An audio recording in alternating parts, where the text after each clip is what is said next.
शिक्षा की दुनिया में ना एक कहानी है जो अक्सर कहीं सुनी नहीं जाती।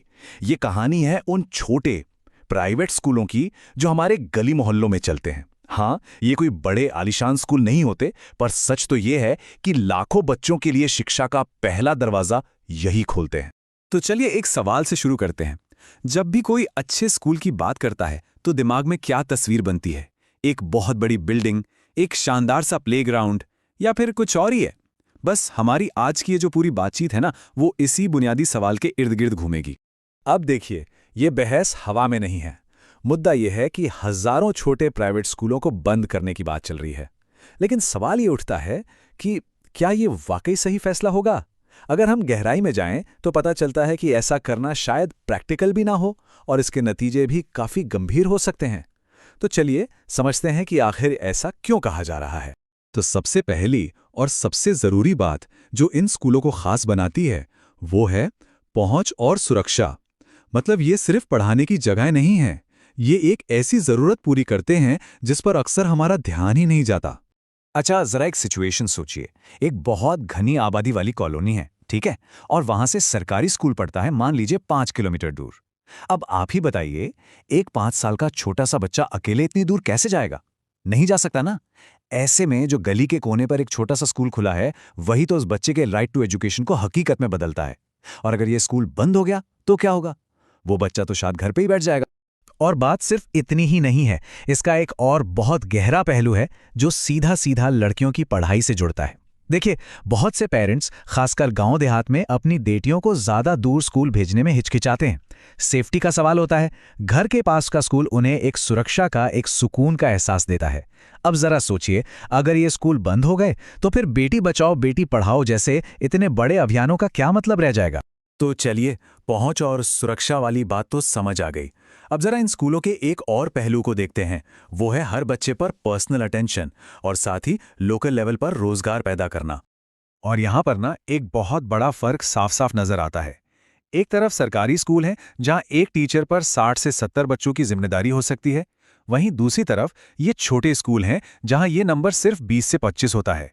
अब इसका मतलब क्या हुआ? सीधा सा मतलब है कि हर एक बच्चे पर बेहतर ध्यान दिया जा सकता है। तो होता क्या है कि जब बच्चे कम होते हैं तो टीचर हर बच्चे को उसके नाम से जानता है। उन्हें ये तक पता होता है कि कौन सा बच्चा मैथ्स में कमजोर है या किसकी हैंडराइटिंग खराब है। और यही जो पर्सनल टच है ना, यही इन स्कूलों की असली जान है। इसी से पेरेंट्स का भरोसा बनता है। और इसका एक दूसरा असर भी है जो सीधा रोजगार से जुड़ा है। जरा इस नंबर पर ध्यान दीजिए, 1500। ये कोई छोटा मोटा आंकड़ा नहीं है। ये उन परिवारों का अंदाजा है जिनकी रोजी रोटी चली जाएगी अगर सिर्फ एक जिले में सिर्फ 100 छोटे स्कूल बंद हो जाते हैं। सोचिए जरा। तो इसका मतलब क्या हुआ? मतलब ये कि ये स्कूल सिर्फ पढ़ाई के सेंटर नहीं है, ये तो लोकल इकोनॉमी के छोटे छोटे इंजन की तरह है। अरे एक छोटा सा स्कूल भी कम से कम 10 से 15 लोगों को काम देता है। टीचर, ड्राइवर, आया, चपरासी। तो अगर ये बंद होते हैं तो इसका सीधा मतलब है बेरोजगारी। चलिए, अब एक बहुत ही जरूरी सवाल पर आते हैं। एक स्कूल को आखिर किस पैमाने पर तौलना चाहिए? क्या उसकी बड़ी बड़ी बिल्डिंग और सुविधाओं को देखकर, या फिर इस बात पर कि वहां पढ़ने वाले बच्चे असल में सीख क्या रहे हैं? यहाँ ना दो अलग अलग नजरिए हैं जो आपस में टकराते हैं। एक नजरिया कहता है, देखो स्कूल के पास कितनी जमीन है, बिल्डिंग कैसी है, स्विमिंग पूल है या नहीं। और दूसरा नजरिया ये सवाल पूछता है कि भैया ये सब तो ठीक है, पर बच्चे सीख क्या रहे हैं? और यहीं पर एक हैरान करने वाली बात सामने आती है। कई छोटे छोटे स्कूल जिनके पास ज्यादा साधन नहीं होते, वो भी स्टेट लेवल के कंपटीशन और मेरिट लिस्ट में कमाल का परफॉर्म करते हैं। और बस यही तो इस पूरी बहस का असली पॉइंट है। शिक्षा का असल मतलब दिमागी विकास है, सिर्फ ईंट और गारे की दीवारें खड़ी कर देना नहीं। असली सवाल यह है कि बच्चे का दिमाग कितना विकसित हो रहा है, ना कि ये कि स्कूल की बिल्डिंग कितनी बड़ी है। अब आते हैं उन लोगों पर जिनका फैसला शायद सबसे ज्यादा जरूरी है, यानी पेरेंट्स। आखिर वो अपने बच्चों के लिए चुन क्या रहे हैं?